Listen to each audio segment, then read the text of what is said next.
और 1 मिनट रुक जाइए, शुरू करेंगे लेक्चर को। सिर्फ 1 मिनट रुकिए।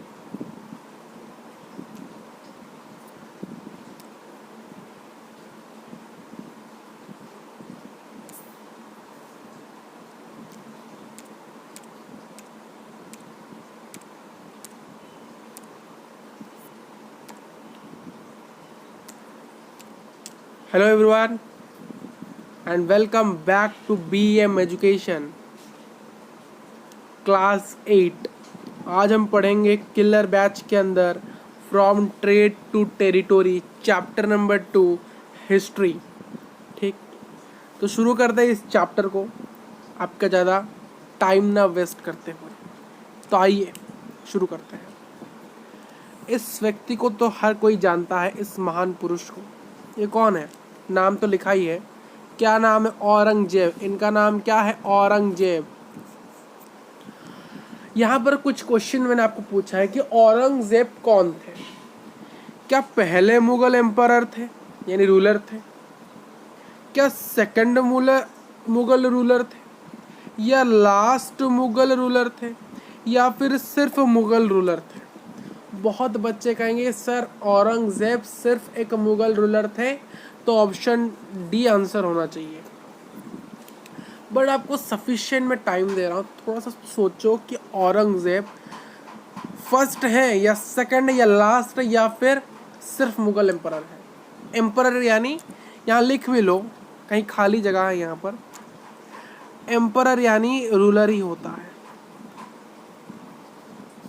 एम्परर यानी रूलर ही होता है। क्या सोचा? आंसर बता दिया जाए? ठीक, तो आपका आंसर नंबर सी यानी option number C is the right answer. Aurangzeb कौन है? Last Mughal ruler. आगे बढ़ते हैं। औरंगजेब जो कि लास्ट मुगल रूलर है, जिन्होंने अपने आप को साबित किया कि जो कि बेकार थे यानी इनएफिशिएंट थे, यानी सबसे बेकार मुगल एम्परर या रूलर कहा जाए तो वो औरंगजेब ही था, क्योंकि वो उन्होंने अपने आप को खुद ही इनएफिशिएंट प्रूफ कर दिया, इनकैपेबल प्रूफ कर दिया कि वो एक रूलर नहीं हो सकते। The Aurangzeb is incapable and inefficient to become a ruler in India. He proved himself. उन्होंने अपने आप को साबित किया कि वो बेकार है। कैसे? वो इतने बेकार थे कि उनके समय वो जब पावर में थे, वो अपने आप को जब एफिशिएंट कहने लगे कि उन्होंने प्रूव कर दिया कि सबके सामने वो एफिशिएंट है, तब क्या हुआ? तब वहाँ से बैठा था ब्रिटिश ईस्ट इंडिया कंपनी। जिससे क्या हुआ? जो ब्रिटिश ईस्ट इंडिया कंपनी थी, जो कि एक फॉरेनर थी, फॉरेन कंपनी थी, जिससे क्या हुआ? जब अपना अंदर का राजा क्या हो जाए, अनएफिशिएंट हो जाए, तो किसी और प्रदेश के राजा आकर उस प्रदेश को ले जाते हैं कि नहीं? लेते हैं कि नहीं? मान लो भाई, इसको लिए एग्जाम्पल लेते हैं। इसको इरेज करो भाई साहब। ये एक जगह है, ये एक प्रदेश है, ये भी एक प्रदेश है। ए का प्रदेश का जो राजा है वो बहुत स्ट्रॉन्ग है, और इसका जो राजा है बी का, वो बहुत इनएफिशिएंट है, जिसने अपने आप को प्रूव्ड कर लिया। तो अगर ये राजा इनएफिशिएंट, तो क्या होगा? जब ए बी के ऊपर हमला बोलेगा तो बी तो इनएफिशिएंट है, राजा बेकार, तो उसके दो सभी लोग तो बेकार ही होंगे। तो तब क्या होगा? जो ए प्रदेश है वो ए बी प्रदेश को अपना प्रदेश बना लेगा, और इसको वो ए बी प्रदेश को वो क्या कर लेगा? ए प्रदेश बना लेगा। तो क्या उसी प्रकार से जो औरंगजेब थे, ये इंडिया है, ये ब्रिटिश है। ब्रिटिश में बैठी थी एक कंपनी जो कि ट्रेड करती थी, इसका नाम है ईस्ट इंडिया कंपनी, जो कि बेसिकली क्या करती थी? ट्रेड करती थी। और इंडिया में बैठा था औरंगजेब, जो कि इनएफिशिएंट था, बेकार था। तो क्या हुआ? जब ईस्ट इंडिया कंपनी ने देखा कि इनका राजा बेकार, तो उसने क्या किया? यहाँ पर हमला बोला। यानी उसको एक बहाना मिल गया कि वो इंडिया में एंटर कैसे करें। पहले इंडिया के जो रूलर थे उनकी वजह से वो अंदर घुस नहीं पाता था। अकबर थे, कोई और हिंदू राजा थे, कोई मुगल एम्परर थे, उनके लिए वो एंटर नहीं कर पा रहा था। जब औरंगजेब की बारी आई, बेकार निकला। तो क्या हुआ, हटा यानी जब इसको घुसने का एक बहाना मिल गया, तो इससे क्या हुआ, ईस्ट इंडिया कंपनी एंटर कर गई इंडिया में। तो क्या हुआ, जो फॉरेन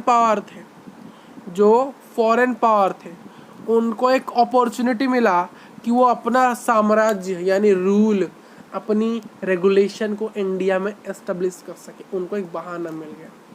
ठीक, आगे बढ़ते हैं। यहाँ पर कुछ बुलेट पॉइंट्स मैं आपके लिए लेके आया हूँ और इन्हीं बुलेट पॉइंट्स को आपको पढ़ने हैं और चीज़ें आपको क्लियर हो जाएगी। धीरे धीरे देखिए, जैसे ही मुगल एम्पायर का डिक्लाइन शुरू हुआ, यानी औरंगजेब का डिक्लाइन शुरू हुआ, यानी मुगल एम्पायर का डिक्लाइन शुरू हो गया पॉलिटिकल सिस्टम ऑफ इंडिया में, यानी इंडिया के पॉलिटिकल सिस्टम और राजनीतिक भाग्य में जब धीरे धीरे मुगल एम्पायर का यानी औरंगजेब जो थे उनका डिक्लाइन होने शुरू हो गया, तो तब क्या हुआ 1600 के दौरान जो क्वीन एलिजाबेथ थी ब्रिटिश, एक चार्टर क्या होता है, चार्टर एक रॉयल गाड़ी होती है। लिख लो यहाँ पर, मीनिंग भी लिखा रहे हैं आपको, मीनिंग भी लिखा रहे हैं। चार्टर एक रॉयल सवारी होती है, लिख लो, एक रॉयल गाड़ी होती है, रॉयल गाड़ी, एक रॉयल गाड़ी होती है। चार्टर एक रॉयल गाड़ी होती है।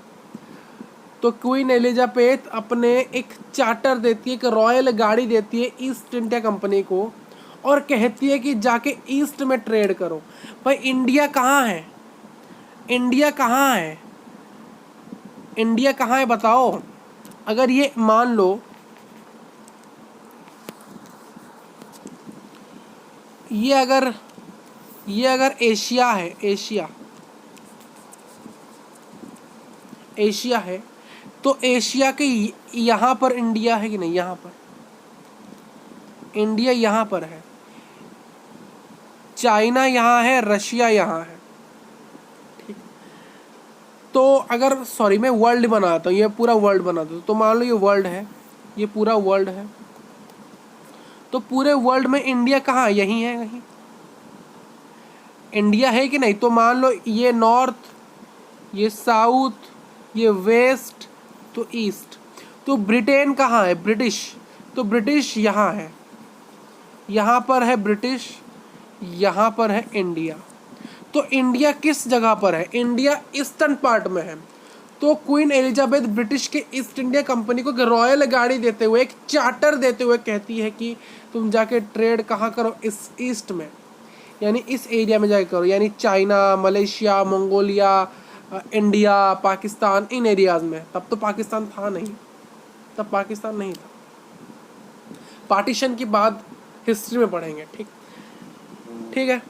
तो इंडिया में जाके यानी ईस्ट में जाके अपना ट्रेड करो, और बेसिकली इंडिया में ही जाके करो, क्योंकि इंडिया को तब सोने की चिड़िया माना था, यानी रिचेस्ट कंट्री था, यानी बहुत पैसे थे।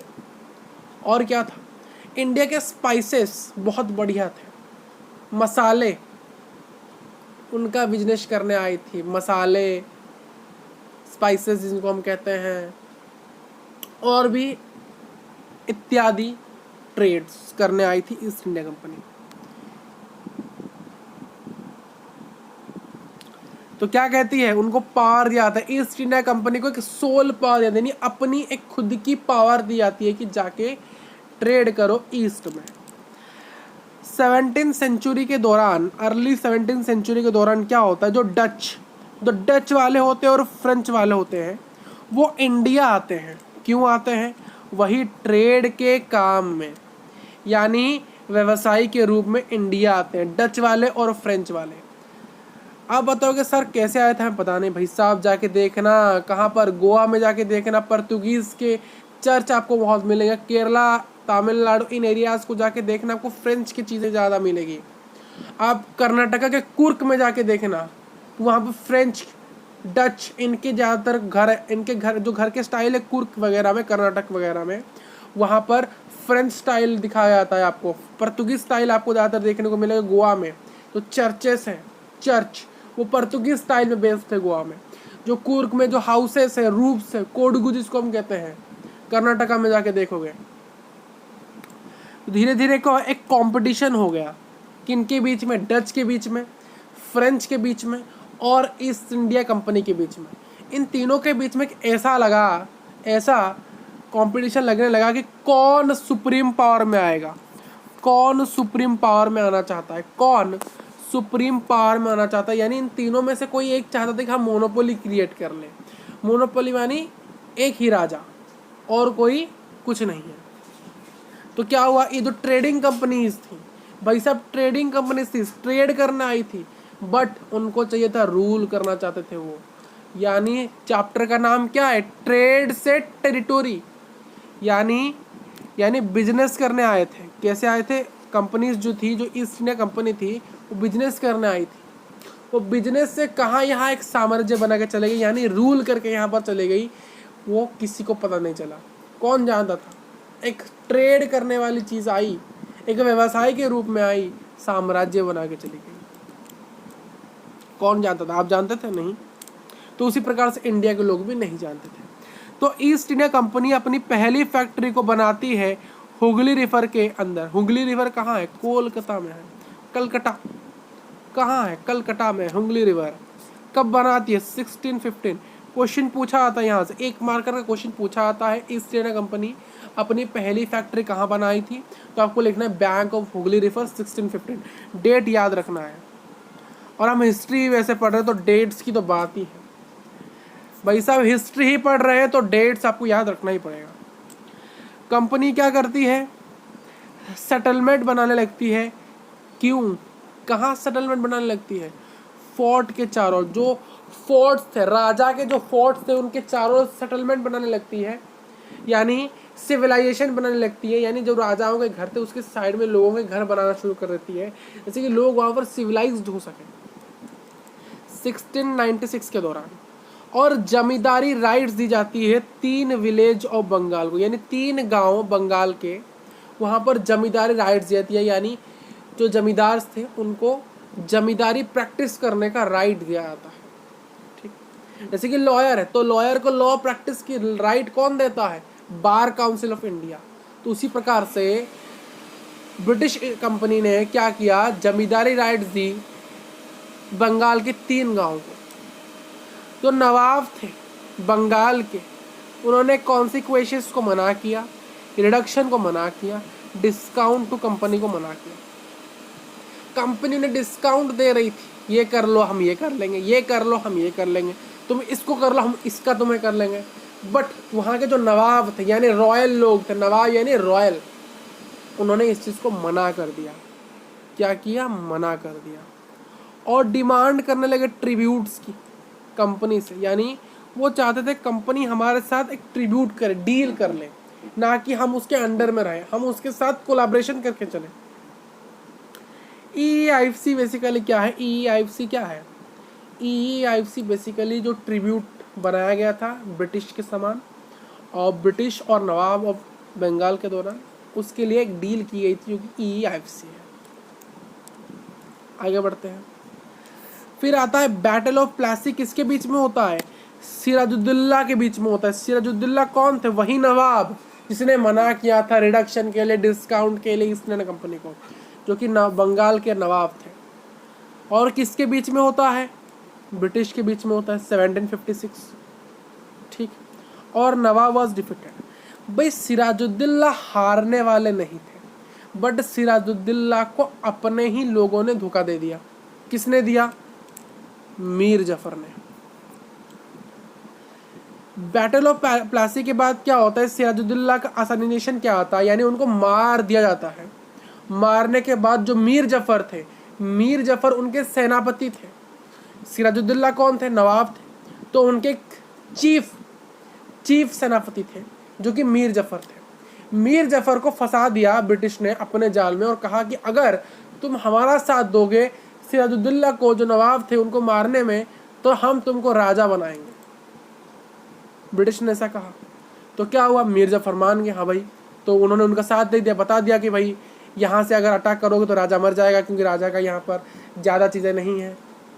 इन्फॉर्मेशन होती है कि नहीं, इन्फॉर्मेशन क्या होती है कि हर किसी को पता होता है इस जगह ज़्यादा सोल्जर होंगे यहाँ। देखिए जिस प्रकार से वो चीफ सेनापति थे तो उनको पता था कि यहाँ पर ज़्यादा सोल्जर रहते हैं, यहाँ पर सोल्जर नहीं रहते। तो जहाँ बिल्कुल सोल्जर नहीं रहते तो वहाँ से अगर वो अटैक करेंगे तो क्या होगा, वो हारेगा ही तो नहीं, हारेगा कि नहीं। तो नवाब हार गया इससे। तो मीर जफ़र ने बता दिया, सारी इन्फॉर्मेशन दे दी ब्रिटिश को, तो इसीलिए सिराजुद्दौला हार गए। क्योंकि उनकी जो स्ट्रैटेजी थी ब्रिटिश को हराने के लिए सिराजुद्दौला का, वो मीर जफ़र को पता था, चीफ सेनापति थे। तो उन्होंने क्या किया, उसको ब्रिटिश को कह दिया। तो ब्रिटिश ने उसका फ़ायदा उठाया और मार दिया। असाइनेशन यानी मार देना। और क्या हुआ, मीर जफ़र को बैठाया गया एक कठपुतली की तरह, कठपुतली यानी एक पपेट की तरह। यानी मीर जफ़र सोचता रहा कि मैं असली राजा हूँ, बट उसको कंट्रोल किया जा रहा था। किसके द्वारा, नवाब ऑफ बंगाल के द्वारा। किसके द्वारा, ब्रिटिश के द्वारा। कठपुतली क्या होती है, कठपुतली क्या होती है, एक गुड़िया होती है जिसको एक इंसान ऊपर से चला रहा होता है। तो उसी प्रकार से कठपुतली की तरह मीर जफ़र को बैठाया गया एक नवाब ऑफ बंगाल में, और कहा गया कि वो सोचता रहा कि एक पपेट सरकार बनाई गई। यानी उसका कोई अपना कोई औकात नहीं था मीर जफ़र का। जो ब्रिटिश उसको कहेंगे वही से वो करेगा। यानी वो जो गद्दी में बैठा था, उस गद्दी में बैठने के वो अपने से कुछ रूल और रेगुलेशन नहीं बना सकता था। जो भी रूल बनाना था बंगाल में, वो कौन बनाएगा, ब्रिटिश बनाएगा। ठीक, फिर क्या होता है, बाद में क्या होता है, मीर जफ़र को बाद में ओवरथ्रोन कर दिया जाता है। फिर यानी उसको भगा दिया जाता है और उसको डिपोज किया जाता है, यानी भगा दिया जाता है। फिर मीर कासिम को इंस्टॉल किया जाता है, एक नए नवाब बंगाल के, मीर कासिम को। फिर मीर कासिम क्या करने लगते हैं, ब्रिटिश को अपोज करने लगते हैं। और फिर क्या होता है, बैटल ऑफ बक्सार होता है मीर कासिम और ब्रिटिश के बीच में। बट अनफॉर्चुनेटली मीर कासिम हार जाते हैं। ठीक, और फिर से क्या होता है, एक बार मीर जफ़र फिर से, बैटल ऑफ बक्सर कब हुआ था, 1764 में। क्या हुआ था, फिर से मीर जफ़र वही सरकार के चापलूसी करने वाला व्यक्ति को फिर से बैठाया जाता है, मीर जफ़र को। तो याद रखा है यहाँ पर चीज़ों को, यहाँ पर एक चीज़ कि जो बैटल ऑफ प्लासी, डेट तो आपको याद रखना ही पड़ेगा, वो डेट की बात मैं नहीं कर रहा हूँ। डेट की बात तो आपको याद रखना ही पड़ेगा कि बैटल ऑफ प्लासी कब हुआ था, 1756 में हुआ था, और बक्सर का हुआ 1764 में हुआ। ये तो याद रखना ही पड़ेगा, क्वेश्चन पूछा आता है। क्वेश्चन एक बार में पूछा जाता है, डिफाइन में करने के लिए पूछता है। तो आपको क्या याद रखना है कि जो बैटल ऑफ प्लासी था जो कि 1756 में हुआ था, वो सिराजुद्दौला और ब्रिटिश के बीच में हुआ था, और सिराजुद्दौला यहाँ पर हार गए थे, इतना याद रखना है। फिर बैटल ऑफ बक्सार जो कि 1764 में हुआ था, मीर कासिम और ब्रिटिश के बीच में, और मीर कासिम यहाँ पर हारा गया था। और दोनों बार सिराजुद्दौला जब हारे थे और मीर कासिम जब हारे थे, उनके हारने के बाद एक व्यक्ति को गद्दी में बिठाया गया था जिसका नाम था मीर कासिम, क्या था, सॉरी, मीर जफ़र, जो कि एक कुत्ते की तरह काम करता था, पालतू कुत्ते की तरह काम कर रहा था ब्रिटिश का। ठीक, एक पपेट सरकार बैठाई गई थी। फिर आइए, फिर मुगल एम्परर शाह आलम दो ग्रांट करते दीवानी राइट्स बंगाल में कंपनी को 1760। दीवानी राइट्स कुछ कंपनी को कुछ प्रॉपर्टी राइट्स मिल जाती है, कुछ रहने खाने पीने का, यानी एक रूल का दरिया एस्टेब्लिश अपने ट्रेड को मिलने का एक राइट उनको मिल जाता है। बट कंपनी क्या करने लगी, देखिए, एक भाई साहब ब्रिटिश कौन थे, ब्रिटिशर्स कौन थे, ब्रिटिशर्स फॉरेनर्स थे। क्या उनको हिंदी आती थी, उनको हिंदी नहीं आती थी। हम अपने रॉयल लोगों को क्या कहते थे, नवाब कहते थे। इंडिया में, हिंदुस्तान में हम हिंदी में अपने रॉयल लोगों को नवाब कहते थे। तो ब्रिटिश ने क्या किया, यहाँ से कॉपी किया। ब्रिटिश ने कहा कि हमारे जो ऑफिशियल्स होंगे उनको भी हम नवाब कहेंगे, बट उसने नवाब को नवाब ना कहकर नबूब कह दिया, नबूब। भाई साहब नवाब को नबूब कह रहा है कौन, ब्रिटिशर्स, क्योंकि उनको भाई साहब उनकी प्रोनाउंसिएशन क्लियर नहीं होगी हिंदी में। तो क्या हुआ, उन्होंने नवाब को नबूब कह दिया। क्या कह दिया, नबूब। तो क्या हुआ, क्या हुआ, कंपनीज ने क्या प्रोमिसिंग किया, नबूब कहने लगे अपने ऑफिशियल को, अपने ऑफिसर को, वो अपने रॉयल लोगों को नबूब कहने लगे। फिर धीरे धीरे ब्रिटिशर्स इंडिया में अपना रूल करना शुरू कर दिए, और धीरे धीरे उन्होंने क्या करने लगा, वो धीरे धीरे इंडियन के रूलर, जो इतने इंडियन रूलर थे, उनको मारने लगे, उनको अपने जगह गद्दी से हटाने लगे, और धीरे धीरे वो ट्रेड से धीरे धीरे एक टेरिटोरी बनाने चल पड़े।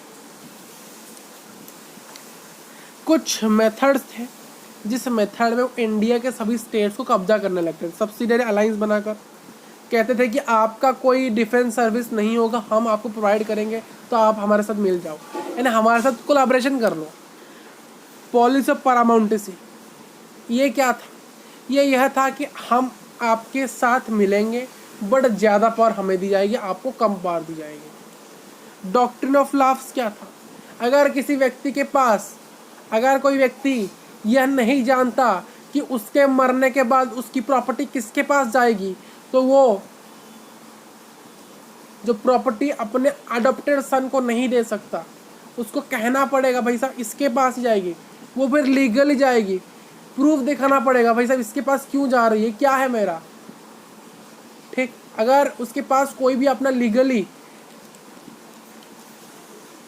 हायर नहीं है, यानी एक व्यक्ति नहीं है जो उसके मरने के बाद उसका प्रॉपर्टी ले सके, तो उसकी सही प्रॉपर्टी, जमीन जायदाद कौन लेगा, कौन ले जाएगा, हाँ कौन लेगा, ब्रिटिश।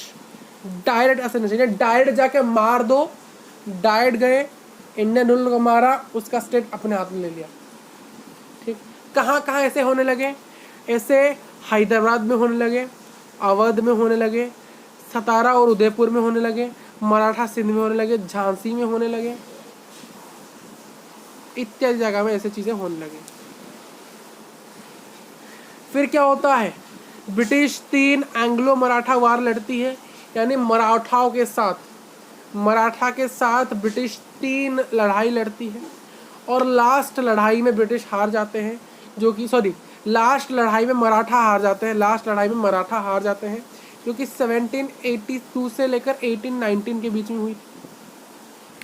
फिर ब्रिटिश 4 लड़ाई लड़ते हैं हैदर अली के साथ और टीपू सुल्तान के साथ, और फिर क्या करते हैं, लड़ने के बाद लास्ट लड़ाई में वो टीपू सुल्तान को हरा लेते हैं और मैसूर को अपने पास ले लेते हैं। कब, 1767 और 1799 के बीच। जो गवर्नर जनरल वारेन हास्टिंग थे 1773 से लेकर 1785, वो बहुत सारे एडमिनिस्ट्रेटिव और जुडिशियल रिफॉर्म बनाए, यानी बहुत सारे नए कानून और बहुत सारे नए रेगुलेशन बनाते हैं।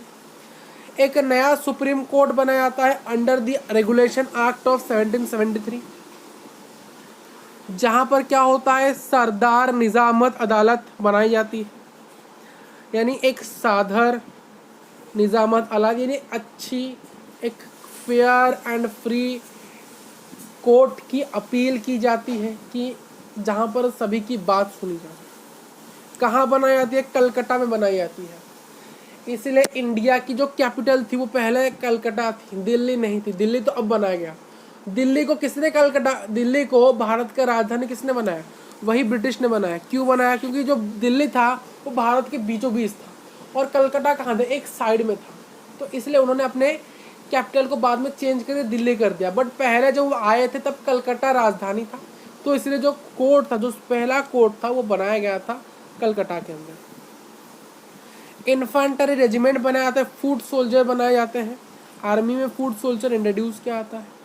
1857 में क्या होता है, कंपनी 60% और टेरिटोरी में डायरेक्ट रूल करने लगती है, और कहीं और जो बचे हुए टेरिटोरी थे 63% से, वहाँ पर कोलैबोरेशन करके रूल करती है। फिर क्या होता है 78% of the population of Indian सब कॉन्टिनेंट, इंडियन सब कॉन्टिनेंट में तो 78% जो रूल था वो कंपनी के हाथ आ जाता है। तो वहीं यहाँ पर हमारा चैप्टर कंप्लीट होता है, चैप्टर यहाँ हमारा कंप्लीट होता है। हम मिलेंगे नेक्स्ट क्लास में। Thank you for watching this video.